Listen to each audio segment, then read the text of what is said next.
राधा कृष्ण के प्रेम को समझना इतना कठिन नहीं है लक्ष्मी। ये प्रेम विशुद्ध प्रेम है, परिशुद्ध है, क्योंकि इसमें स्वार्थ नहीं परमार्थ है।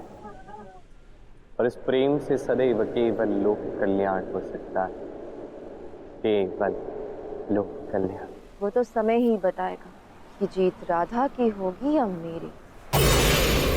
परंतु मेरे प्रियतम हैं आप, और मेरे समक्ष भी। बताइए, क्या हमारा स्वागत नहीं करेंगे अपने सुंदर से महल?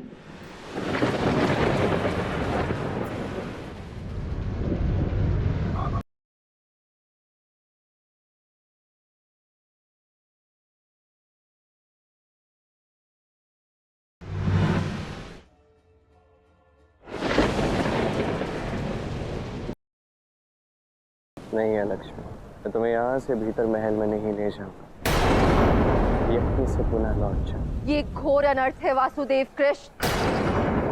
यदि आप नहीं बुलाओगे तो राधा है ना, वो अपनी छाया को अवश्य बुलाएगी। राधा ऐसा कभी नहीं करेगी। यदि राधा पराजित हो गई तो उसे ऐसा करना पड़ेगा।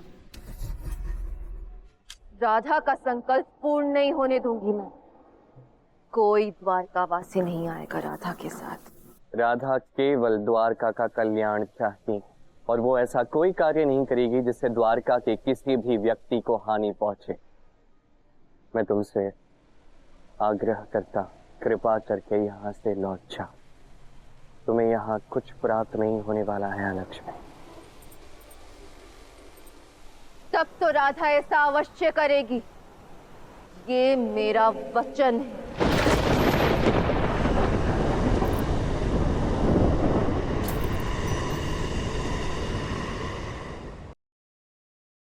एक अंतर है तुम्हें और लक्ष्मी, तब भी था, आज भी है। लक्ष्मी सदैव सत्य का मार्ग चुनती है, तुम सदैव असत्य का मार्ग चुनती हो। लक्ष्मी रूप राधा आज भी सेवा के मार्ग पर अग्रसर है, और तुम अभी भी घृणा और द्वेष के मार्ग पर चल रही हो। मैं बस इतना कहूंगा लक्ष्मी, जिसे स्वयं के अनुभव भी नहीं सिखा सकते, उसे उसके अवगुण अवश्य हरा देते हैं। समय रहते सीख जा।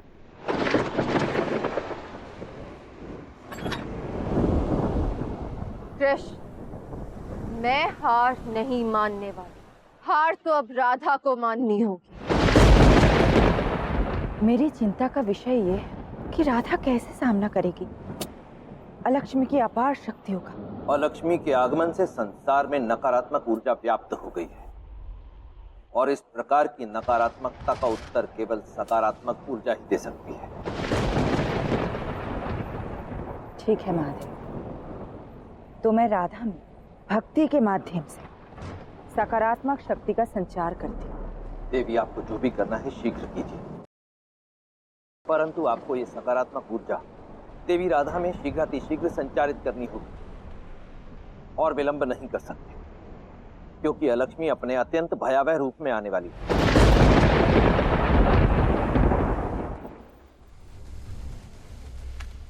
कृष्ण, हम यहाँ क्यों आए हैं? सेवा का आरंभ यहीं से होगा राधा। किंतु यहाँ हम किसकी सेवा करेंगे?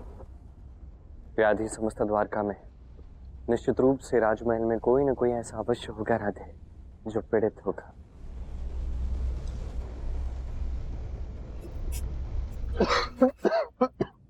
कृष्ण,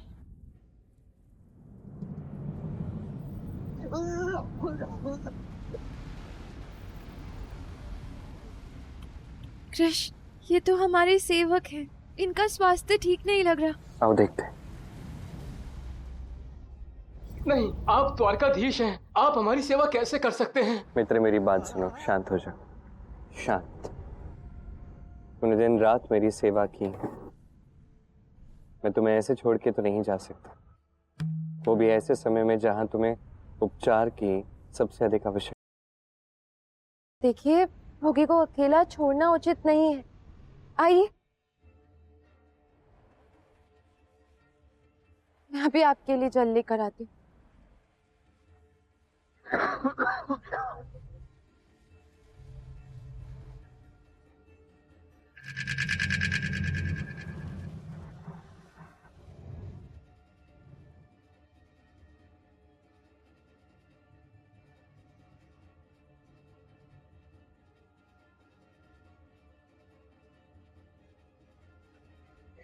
काकाश्री, आप इनकी सेवा कर रहे हैं?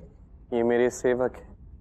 ये और इनके साथ साथ हर एक द्वारकावासी, हर एक के प्राणों की रक्षा मेरा कर्तव्य है। मैं इन्हें ऐसे कैसे छोड़ सकता हूँ? हमें आगे आना होगा, हर एक की सेवा करनी होगी जिसको आवश्यकता है। और इसके लिए स्मरण रखना, राज परिवार को ही सबसे पहले आगे आना होगा सेवा करने के लिए, तभी हर एक द्वारकावासी सेवा करने के लिए प्रेरित होगा।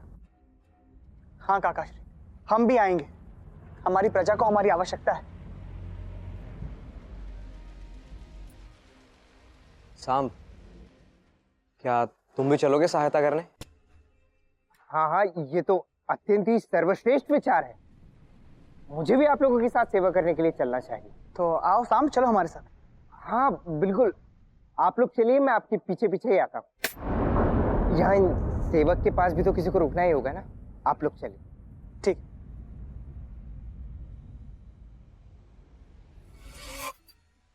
ये समाज सेवा मुझे नहीं करनी। मैं तो चाहता हूँ कि ये रोग कभी ठीक ना हो और इसका कलंक राधा और पिताश्री पर लग जाए। अच्छा, तो अपने परिवार के व्यक्तियों को अपने समर्थन के लिए ले, उससे क्या होगा?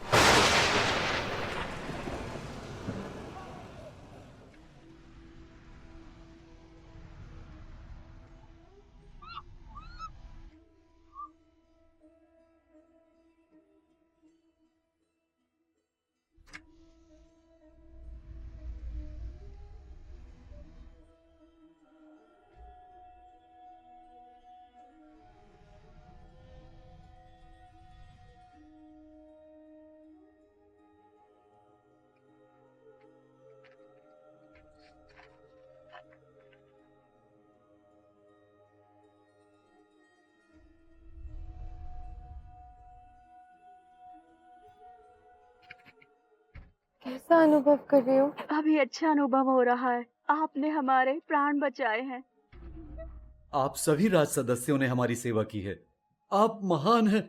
हम आजीवन आपके आभारी रहेंगे। इस आभार की कोई आवश्यकता नहीं, बस समझ जाएं, इस सेवा से जैसे आपका उपचार हुआ है, ऐसे कई अधिक रोगी हैं द्वारका में जिन्हें सेवा की आवश्यकता है। हमें उनकी सेवा करनी चाहिए, उनका उपचार करना चाहिए। बस सोच के देखिए, यदि प्रत्येक घर से यदि एक भी व्यक्ति आता है तो हम कितनों के प्राण बचा सकते हैं, कितनों की सेवा कर सकते हैं। द्वारकाधीश, अब हमारी समझ में आ गया है। अब हम सबको मिलकर इस समस्या से लड़ना होगा। कान्हा, इस सेवा कार्य में मैं भी तुम्हारा साथ देना चाहता हूँ।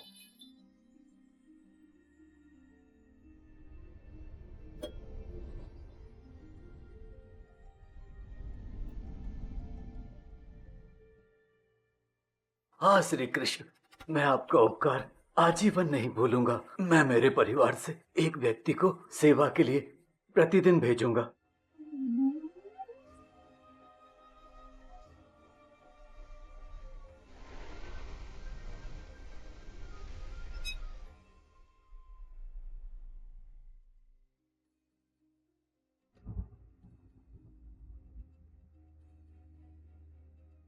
कृष्ण, द्वारका के प्रत्येक घर से हमें आश्वासन मिला है, तो सहायता के लिए तो कोई भी नहीं आया। मुझे तो भय लग रहा है कि कहीं संकल्प का दिया ना बुझ जाए। तो चलो राधा, मंदिर चलते हैं। कोई नहीं आएगा तुम्हारे साथ। सबने तुम्हें झूठा वचन दिया है।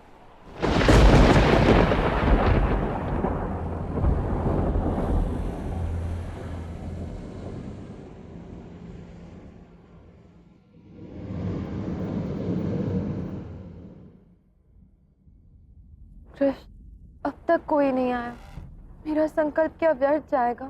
सेवा के लिए हमें अनेक मनुष्य की आवश्यकता है। चिंता मत करो राधे, मैं इतना जानता हूं कि यदि हम अपना कर्म सच्चे मन से करते हैं तो निश्चित रूप से उसका फल मिलता है। मुझे विश्वास है कि द्वारकावासी इस भय पर विजय अवश्य प्राप्त करेंगे। हम सेवा करना चाहते हैं अपनी मातृभूमि की। राधा रानी के साथ हम भी सहयोग करेंगे।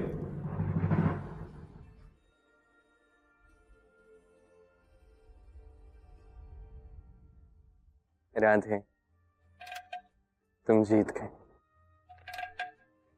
कृष्ण, तुम महालक्ष्मी से प्रत्यक्ष रूप से भी नहीं लड़े, फिर तुमने उसकी योजना को ध्वस्त कर दिया।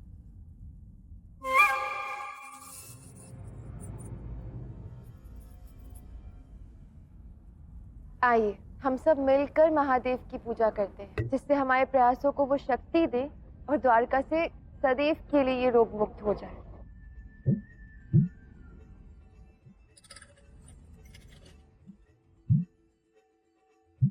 राधा के साथ सकारात्मकता की शक्ति, तुम्हारे साथ नकारात्मकता की।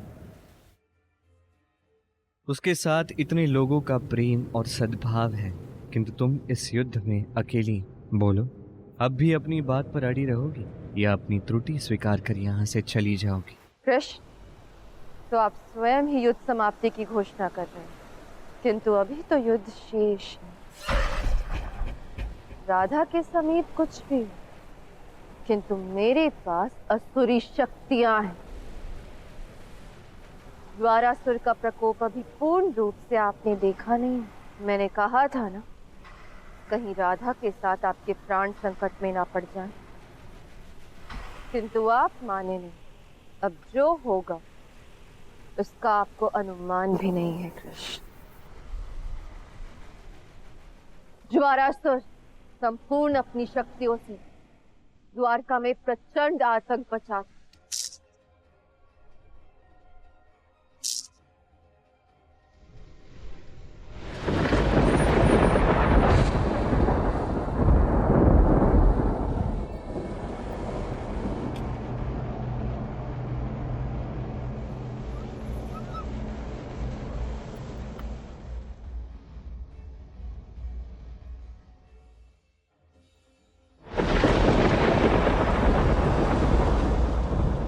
कैसे संभव? ये सब क्या हो रहा है? ये रोग तो मुझे भी प्रभावित कर रहा है। देखा आप सबने, ये सब श्रीराधा के कारण हो रहा है। देवी राधा, हम भी प्रभावित हो चुके हैं।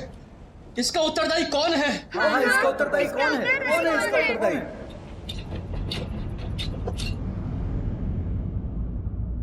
मैं तो मात्र आपकी सेवा कर रही हूँ, क्योंकि आपदा के इस काल में सेवा ही सबसे बड़ी भक्ति है।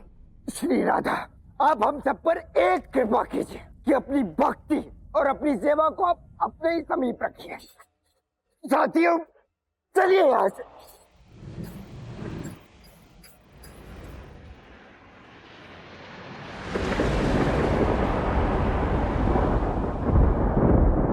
लक्ष्मी ये उचित नहीं कर रही, अपनी शक्तियों से इतने मनुष्य के प्राण संकट में डाल रही। देवी, अब और अधिक विलंब मत कीजिए। शीघ्रातिशीघ्र अपनी शक्ति का संचार देवी राधा में कीजिए। महादेव, इस कार्य के लिए जिस क्षण की प्रतीक्षा मैं कर रही हूँ वो अभी तक आया नहीं। ये तो मात्र प्रारंभ है। लक्ष्मी को यथाशीघ्र रोकना होगा।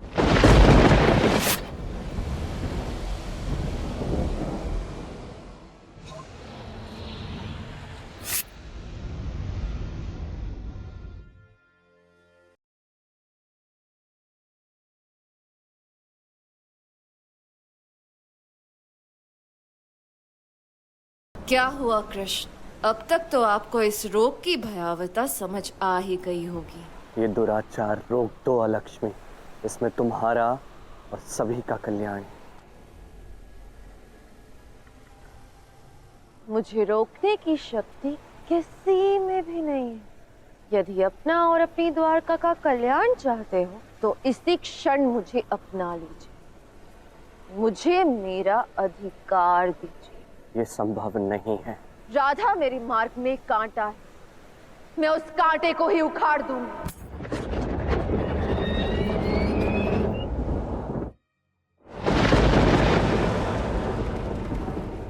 हे मां पार्वती, आप ही अपनी संतानों की रक्षा कीजिए।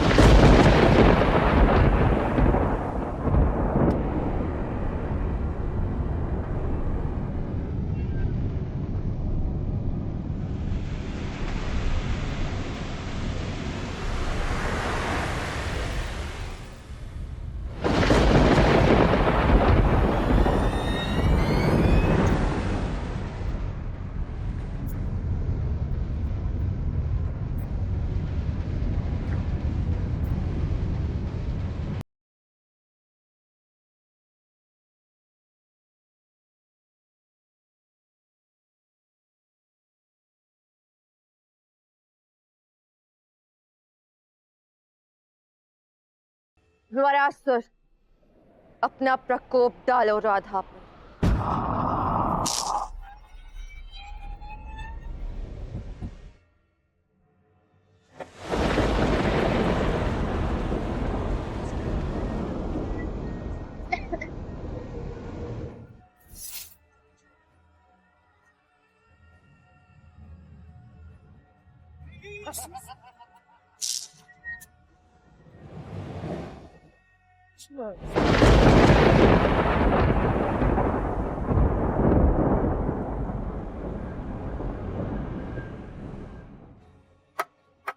मेरी दैविक शक्ति राधा का नश्वर शरीर सह नहीं पाएगा। महादेव, राधा को भक्ति में और ऊंचा उठना पड़ेगा। देखती जाओ अब मैं कृष्ण को तुमसे कैसे छीनती हूँ। राधे, अपनी भीतर की शक्ति को जागृत तुम्हें करना होगा। अलक्ष्मी को पराजित करना है।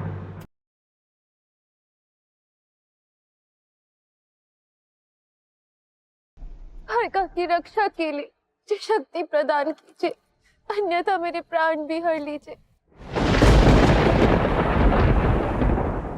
भार्गव की दुर्दशा देखकर मैं जीवित नहीं रहना चाहती माता। इसी क्षण की तो प्रतीक्षा थी मुझे। राधा ने भक्ति की उच्चता को छू लिया। राधा ने मुझसे मेरी शक्ति मांगी जिससे वो द्वारिका की सुरक्षा कर सके।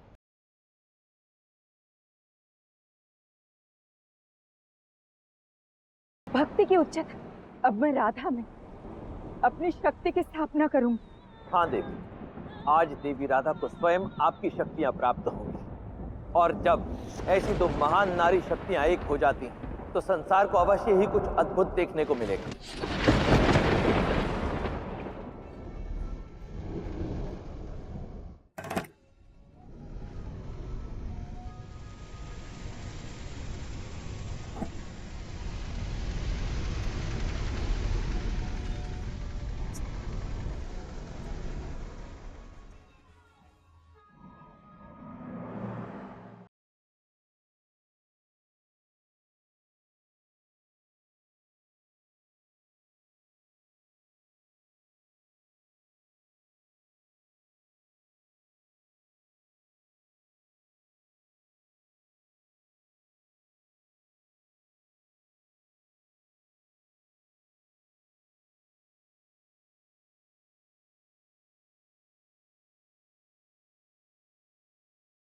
ये हो क्या रहा है?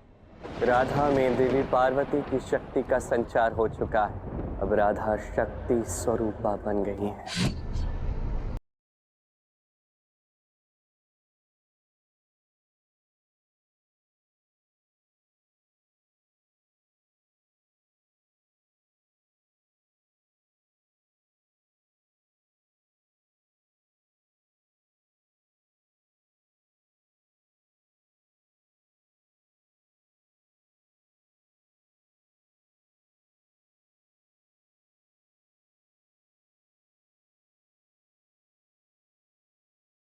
ये कौन सा रूप है शक्ति का? जो समस्त दुखों से मुक्त कर मन को शीतल कर देती है, ये वही शीतला देवी है।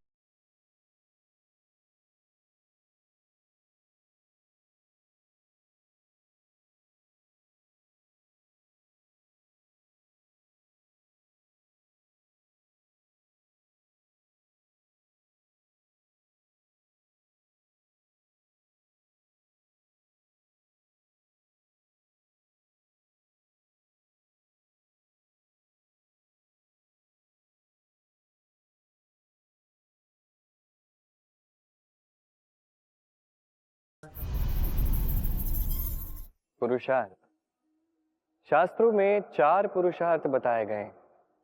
पहला है धर्म। तो अब जानते हैं कि ये धर्म क्या है। आपको क्या लगता है धर्म क्या है? क्या किसी विशेष ईश्वर को मानना धर्म है, या किसी विशेष रीति का पालन करना धर्म है, या किसी विशेष साहित्य को सर्वश्रेष्ठ मानना धर्म है? नहीं, धर्म वो है जिसे धारण किया जा सके। और धारण केवल उसे किया जाता है जो पवित्र हो। पवित्र उसे कहा जाता है जो निस्वार्थ हो, जिसमें शासन की कोई चाह ना हो,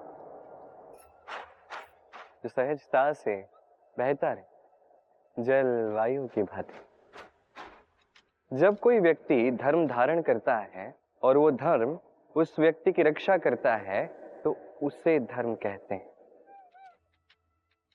धर्म जो रक्षा करता है अहंकार से, बुरे विचारों से। इसलिए पुरुषार्थ बनने से पूर्व, धर्म का पालन करने से पूर्व धर्म का उचित मर्म क्या है ये समझ लीजिए।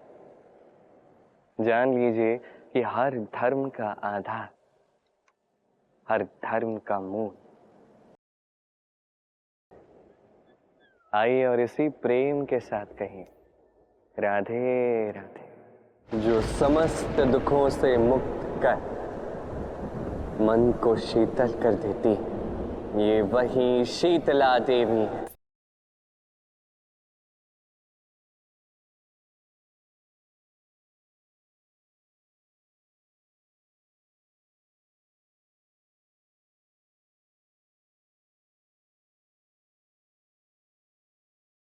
तो ये योजना है कृष्ण आपकी, ये मुझे रोकने आई है। मैंने तुमसे विनती की थी अलक्ष्मी, विनती की थी कि ये दुराचार रोक दो, ये उचित नहीं है, किंतु तब तुमने नहीं सुनी। तुमने मुझे ही चुनौती दी, अब मैं वो चुनौती स्वीकार करता। यदि ऐसा है तो ऐसा ही सही, किंतु राधा से मुझे अब भी कोई भय नहीं। वरासुर की शक्ति ही पर्याप्त है उसको पराजित करने की।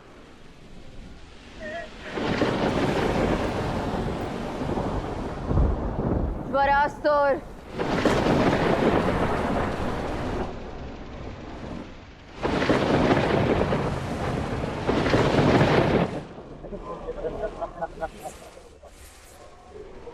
मैं आ गया देवी, आज्ञा दें।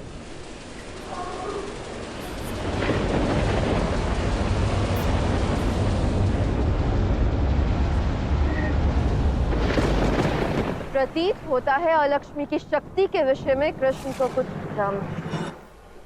आज मैं कृष्ण को बताना चाहती हूँ कि मुझे रोकने का जितना प्रयास किया जाएगा मैं उतनी ही तीव्रता से फैलती हूँ।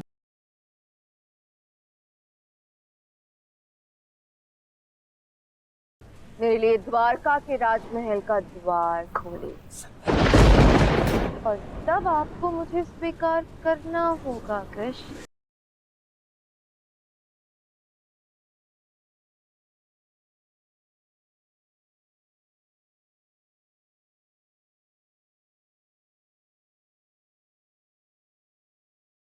अति आत्मविश्वास उचित नहीं है अलक्ष्मी।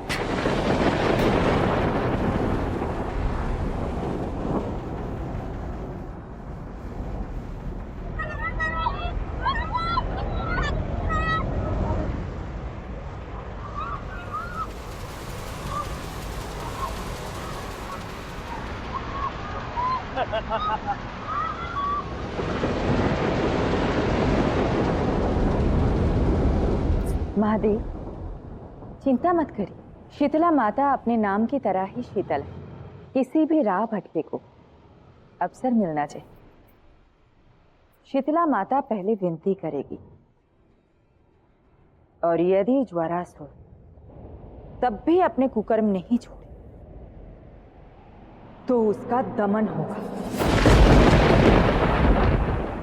ज्वरासुर, अपनी असुरी शक्तियों का प्रयोग सामान्य लोगों पे करके तुम्हें कुछ प्राप्त नहीं होगा। मेरी विनती है तुमसे, मेरे शीतल स्वभाव का मान रखो, अन्यथा क्या? तुम मेरा कुछ नहीं बिगाड़ पाओगे। ज्वरासुर की शक्तियां असीम है। असीम शक्तियों का सत्कर्मों में प्रयोग करते हैं, निर्बल पर शक्ति प्रयोग कायर करते हैं, वीर नहीं। तुम्हारा ये तो साहस, तुमने मुझे कायर कहा। अब दिखाता हूं मैं तुम्हें अपनी असीम शक्तियों का प्रलय। ज्वरासुर, मैं तुमसे आग्रह कर रही हूँ कि तुम इस प्रकार के असुरी कार्य करना छोड़, अन्यथा तुम्हारे दमन के सिवा मेरे पास कोई मार्ग शेष नहीं रहेगा। जो कर्म करने में विश्वास रखते हैं वो इस प्रकार प्रवचन नहीं दिया करते। कृष्ण, देखो राधा की मृत्यु हो रही है। मैंने तुम्हें 2 अवसर दिए किंतु तुमने अपना विचार नहीं बदला। अब तुम्हारे विनाश का समय आ गया है। तुम क्या मेरा विनाश करोगी? विनाश तो मैं करूंगा तुम्हारा।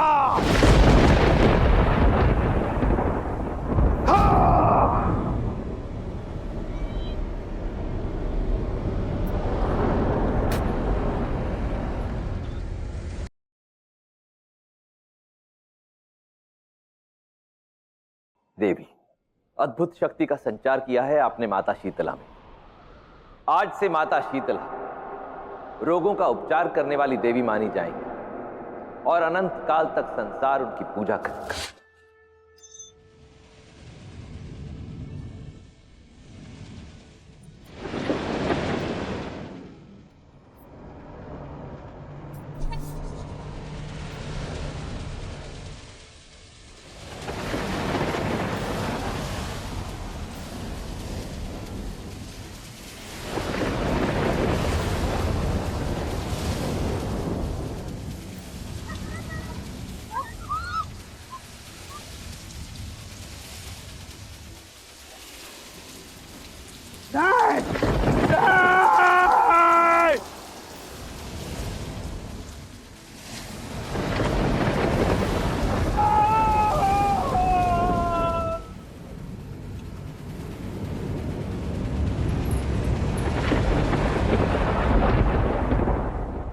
ये कैसे संभव है? मैंने तुमसे पहले ही कहा था, पहले ही चेताया था, किंतु तुमने नहीं सुनी है लक्ष्मी।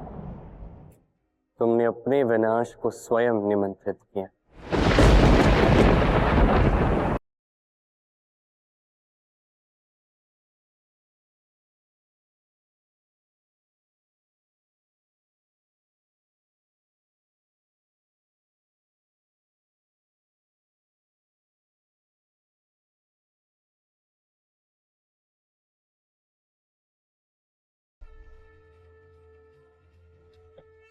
जो सारी व्याधियों का अंत करती है वो शीतला देवी, जिसके समक्ष समस्त नकारात्मक ऊर्जा नष्ट हो जाती है वो शीतला देवी, जो सभी रोगों का दमन करती है वो शीतला देवी। वो शीतला देवी युगों युगों तक पूजी जाएगी।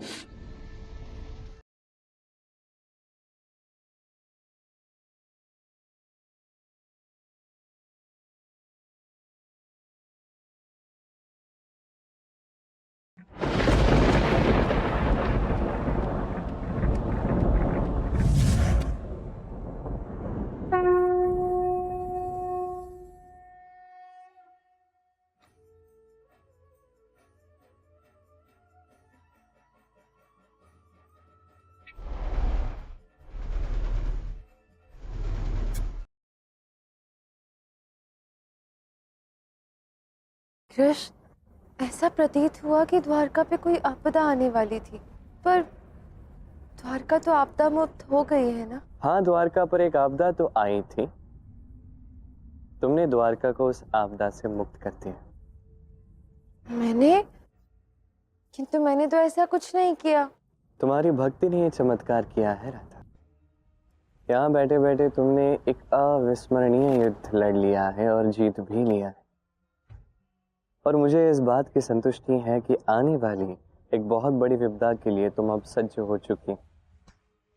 ये आने वाली विपदा अत्यंत कठिन होने वाली है राधा, किंतु यही समय जहां तुम सिद्ध करोगी कि तुम्हारी शक्ति कितनी श्रेष्ठ है।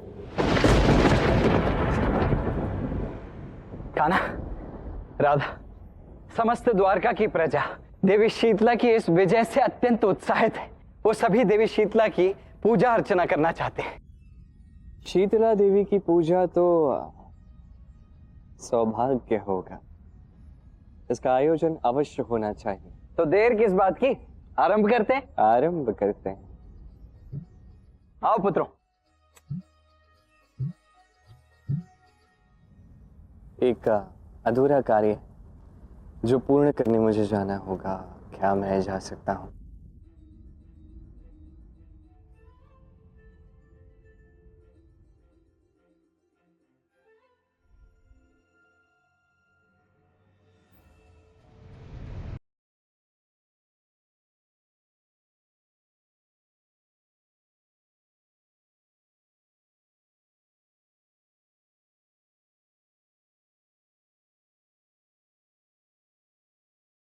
क्या तुम्हें सत्य में लगता है राधा को पराजित करना इतना सरल होगा? बड़ा विश्वास है ना आपको राधा पर। मुझे एक बार द्वारिका में ले चलो कृष्ण, उसके उपरांत पता चलेगा कि कौन अधिक सक्षम है। मैं जानता हूँ लक्ष्मी, जहाँ तुम रह सकती हो वहाँ लक्ष्मी नहीं रह सकती। जहाँ लक्ष्मी होगी वहाँ लक्ष्मी नहीं। अब तुम बताओ मैं कैसे तुम्हें भीतर ले जाऊं, क्योंकि द्वारका केवल लक्ष्मी के लिए है, अलक्ष्मी के लिए नहीं। आपके समक्ष दो ही मार्ग शेष है कृष्ण। या तो द्वारका में इस प्रकार आपदाएं आते देखते रहो, या अन्यथा मुझे अपने साथ राजमहल में ले चलो। वहां जाके मैं लक्ष्मी को भी प्रभाव में ले लूं और भ्रष्ट कर दूंगी उसे। बोलो क्या चुनोगे कृष्ण? ये चुनाव ही मेरी चुनौती चुनौती चुनौती। तुम एक बहुत बड़े भ्रम में हो अलक्ष्मी, और इसी भ्रम के कारण तुम कुकर्म किए जा रही हो। यदि मैं तुम्हें अपने साथ राजमहल ले भी जाऊं, तब भी तुम में इतनी शक्ति नहीं है कि तुम लक्ष्मी को भ्रष्ट कर सको। और तुम्हारा ये आत्मविश्वास अब तोड़ना अनिवार्य हो चुका है। और इसी कारण से मैं तुम्हें अपने राजमहल में आने के लिए स्वयं आमंत्रित करता हूं।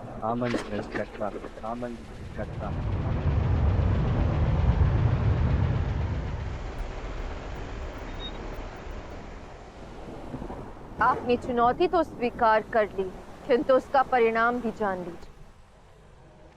यदि मैंने महल में जाके लक्ष्मी को भ्रष्ट कर दिया, तो लक्ष्मी और अलक्ष्मी में कोई अंतर नहीं रहेगा, और आपको मुझे अपना अधिकार देना होगा। बोलिए, स्वीकार है ये चुनौती? मुझे जिसे भी चुनना था उसे मैं वर्षों पूर्व चुन चुका हूँ अलक्ष्मी। न कभी उस निर्णय पे मुझे संदेह हुआ, ना कभी होगा। बस तुम्हारा भ्रम दूर करना है। मुझे ज्ञात है अमावस की रात्रि में तुमने समस्त नकारात्मक शक्तियों को एकत्रित करके द्वारका को हानि पहुंचाने का प्रयास किया था। मैं तुम्हें पूर्णिमा तक का समय देता। पूर्णिमा तक यदि तुमने लक्ष्मी को किसी प्रकार से भ्रष्ट कर दिया, तो मैं स्वयं तुम्हें तुम्हारे अधिकार प्रदान करूंगा। ये मेरा वचन। किंतु यदि ऐसा नहीं हुआ, तो तुम्हें उसी क्षण द्वारका से प्रस्थान करना होगा लक्ष्मी, क्योंकि एक ही स्थान पे लक्ष्मी और अलक्ष्मी साथ नहीं रह सकते। और यदि मुझसे पूछा जाए तो सहस्त्र बार मैं केवल लक्ष्मी को ही चुनूंगा। मुझे आपकी ये चुनौती स्वीकार। ये चुनौती नहीं, वरदान है मेरी लिए।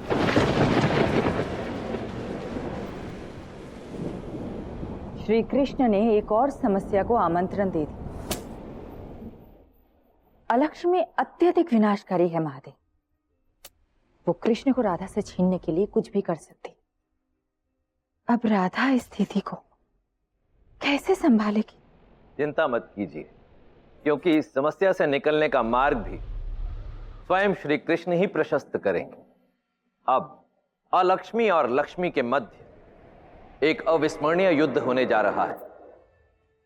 श्री कृष्ण ने अलक्ष्मी को इसीलिए आमंत्रित किया है कि उसका अहंकार, उसका भ्रम टूटे।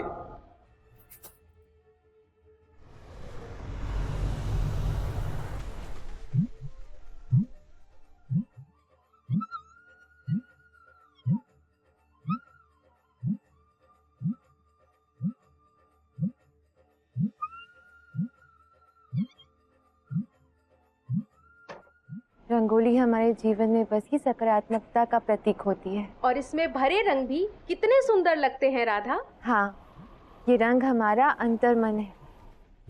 जब हम इन सुंदर रंगों से अपने घर आंगन को सजाते हैं तो हम हमारे आंतरिक शुभता को प्रकट करते हैं। इसलिए हर शुभ कार्य में रंगोली महत्वपूर्ण है।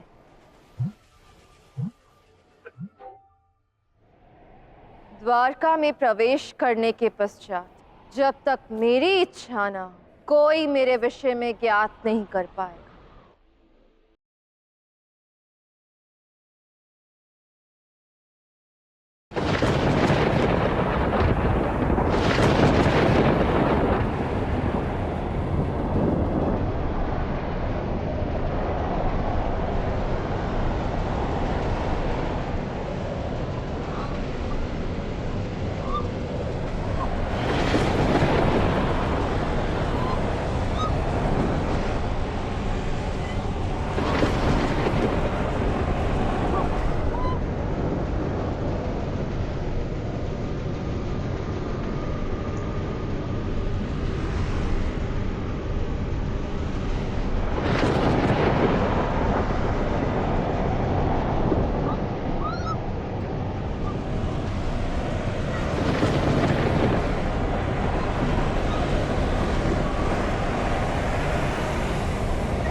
ये द्वारका के भीतर क्या कर रही है? इसी मायाविनी के कारण तो द्वारका में इतना विनाश हुआ। ऐसी महाविनाशक स्त्री के लिए द्वारका में कोई स्थान नहीं। मैं अभी इसे बाहर का मार्ग दिखाता हूं। दाऊ रुक जाइए, पहले मेरे पास आइए।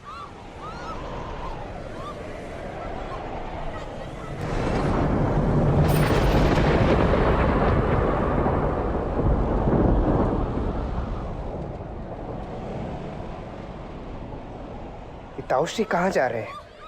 मुझे भी इनका पीछा करना होगा।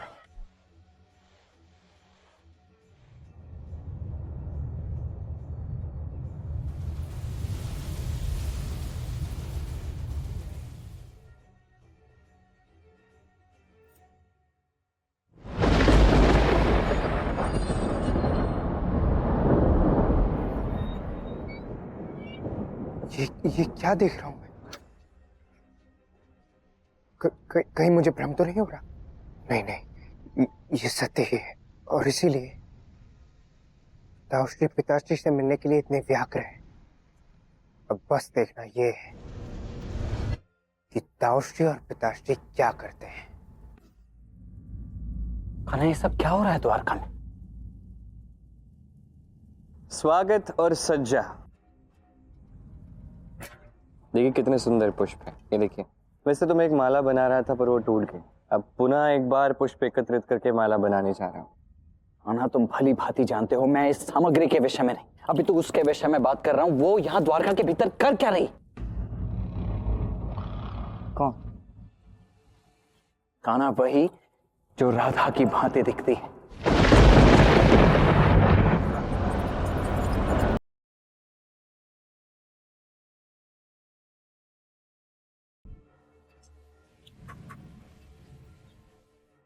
ये क्या? जल में मेरी परछाई इतनी विचित्र क्यों दिख रही है? मेरे मुख पे ऐसे भयावह भाव।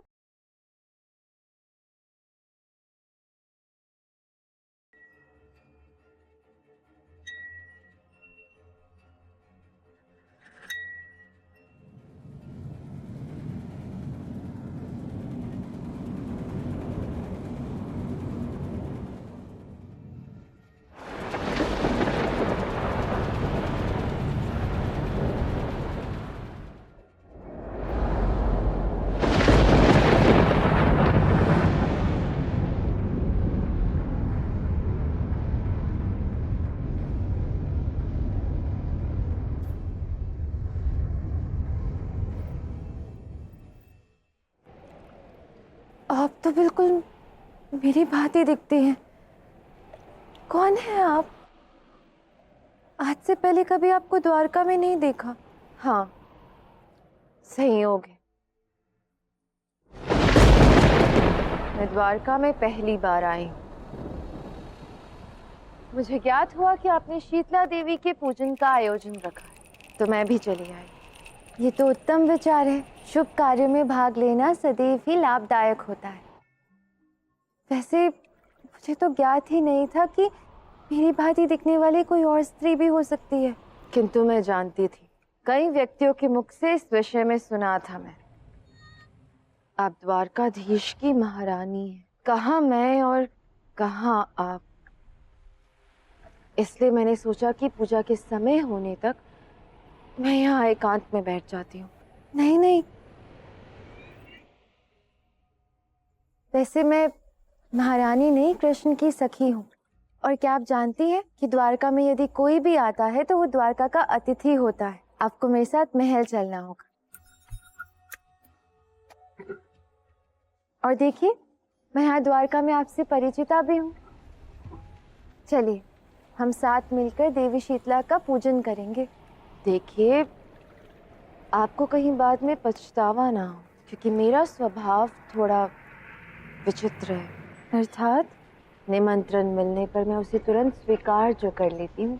तो ये तो अच्छी बात है ना, ऐसा ही स्वभाव होना चाहिए। पता नहीं आप क्या सोचेंगे, किंतु मुझे आपको पहले ही बता देना चाहिए। यदि मैं किसी एक स्थान पर रहती हूँ तो वहाँ कई दिनों के लिए रुक जाती हूँ, मानो अपना ही घर। अब तो आप समझ गई ना, यदि मैं आपके साथ महल में आई तो कहीं आपको असुविधा ना हो। मुझे कैसे असुविधा हो सकती है? मैं तो स्वयं आपको निमंत्रण दे रही हूँ। और जानती है, द्वारकाधीश का महल बहुत विशाल है। आपका जब तक मन करे आप तब तक वहाँ रुक सकती हैं। और हाँ, मैं आपको वचन देती हूँ कि मैं आपको कभी राजमहल से जाने के लिए नहीं कहूँगी।